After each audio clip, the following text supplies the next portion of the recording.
dad was a drug addict and alcoholic when he was like 12 years old. Me being the biggest child, and I used to kind of make a joke about this, was I had more spankings combined than all siblings. My dad had a lot of stress and he would take it out on me.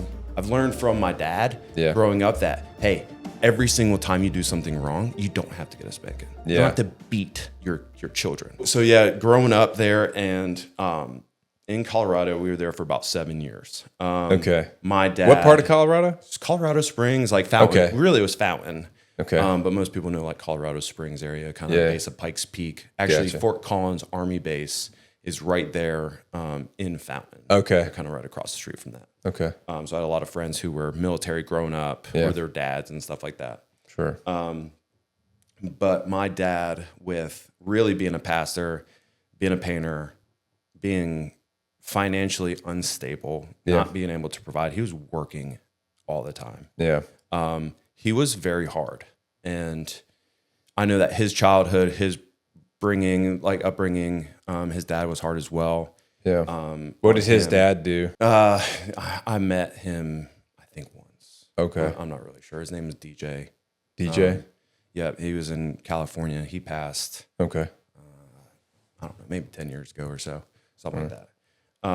But just not a great father figure in his life. My dad was a drug addict and alcoholic when he was like 12 years old. Okay.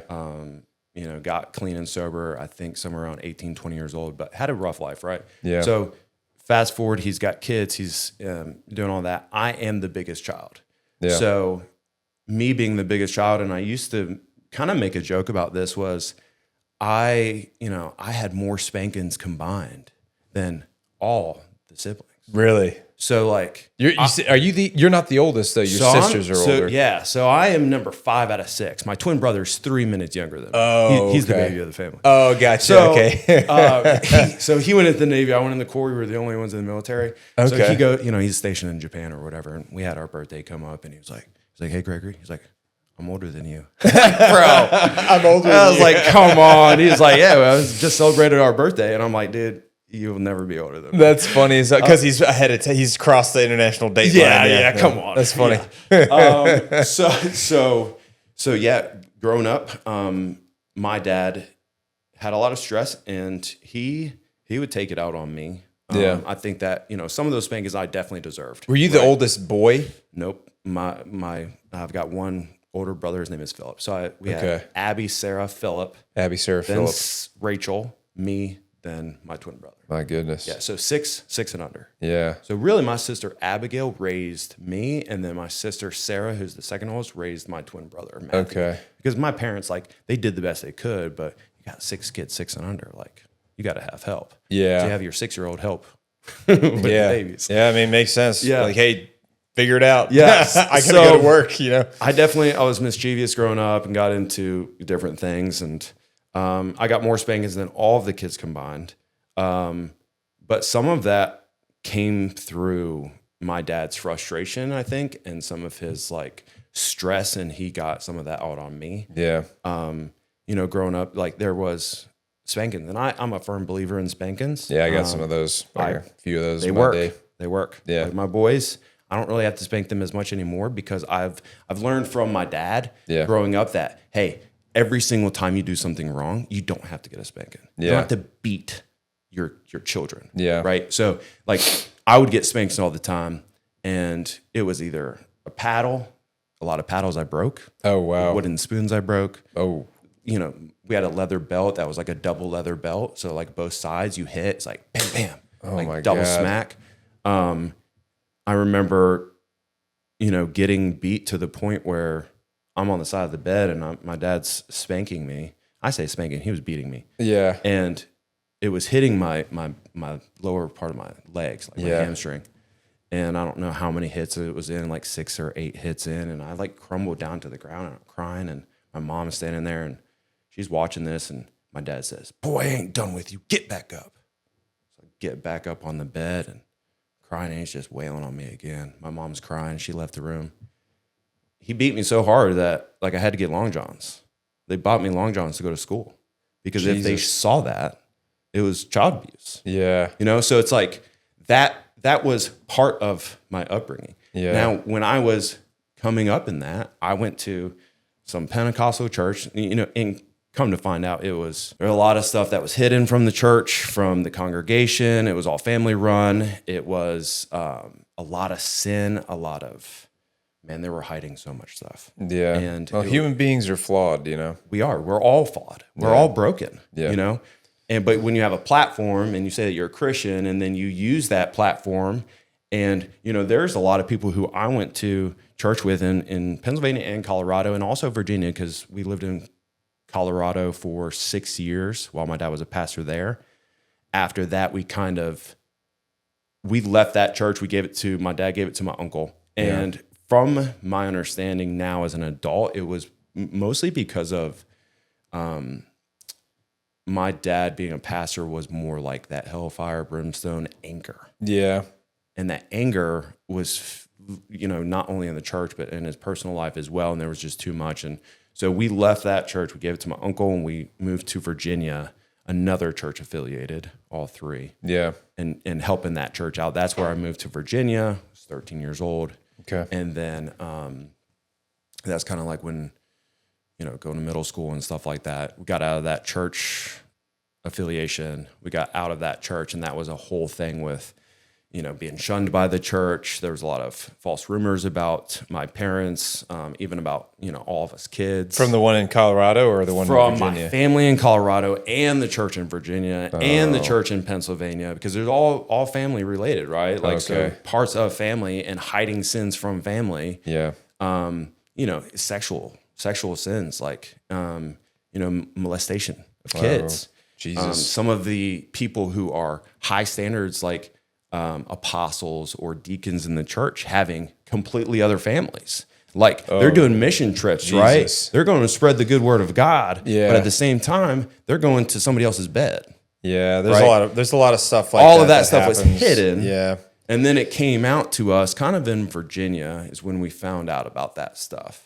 Like the whole family found out, or you as a kid found out? So the family, because we were trying to get out of that church affiliation, and when we were trying to step back from that church, it was like very apparent that some of these things started getting brought up, and we're like, "Oh, what's going on here?" Yeah. And then kind of all that got brought to light in the last 20 years, right? Yeah. So somewhere around there, 15, 20 years.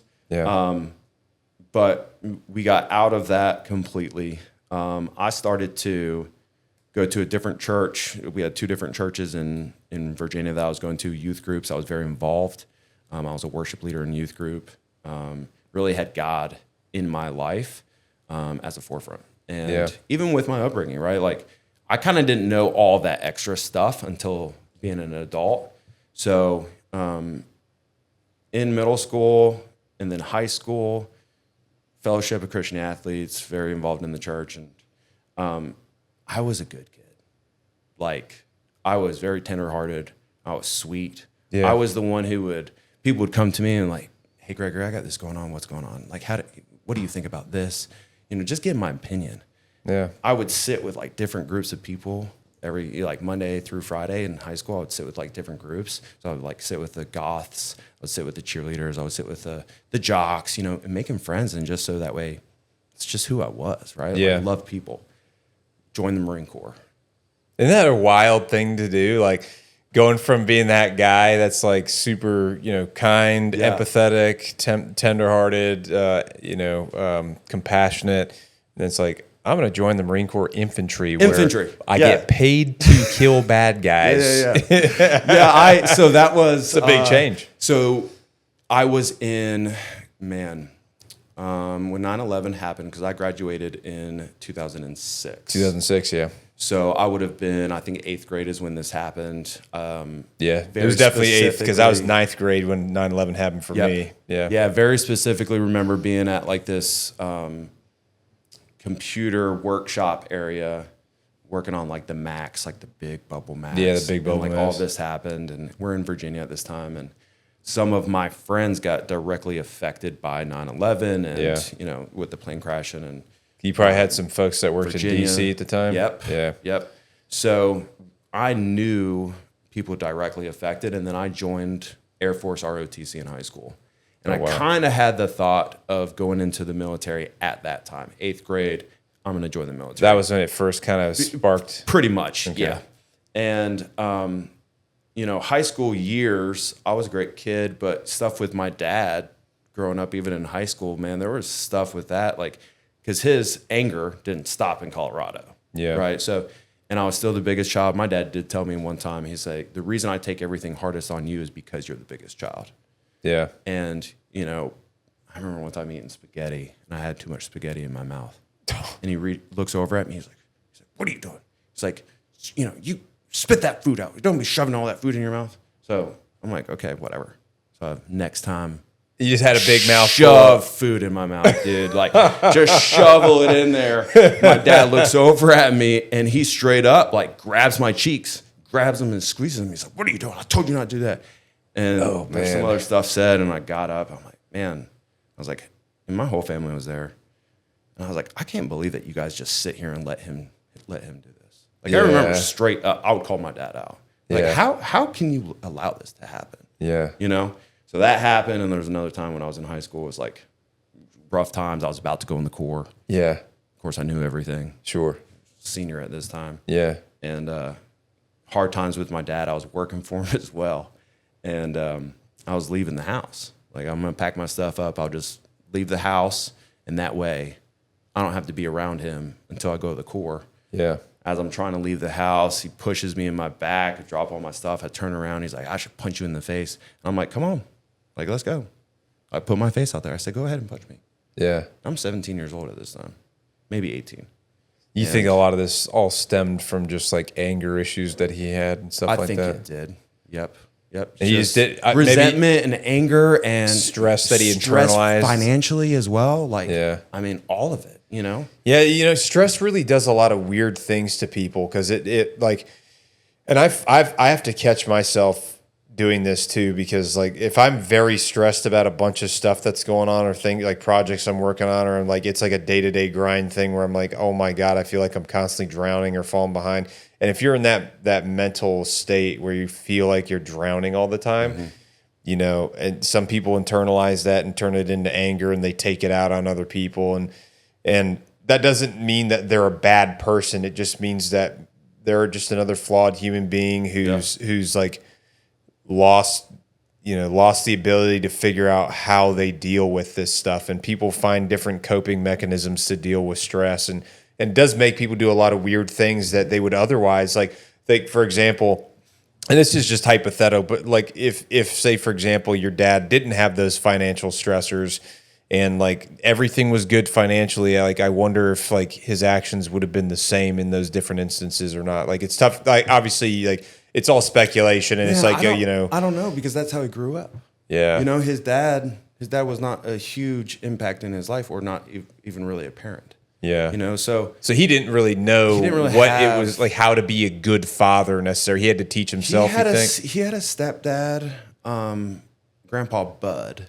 That's the only real grandpa that I knew on his side. You had a relationship with Grandpa, like a good relationship with Grandpa Bud? Yeah, from what I remember. I mean, I've blocked a lot of things, I think, from my past. Yeah. My childhood, and really from years of therapy and counseling.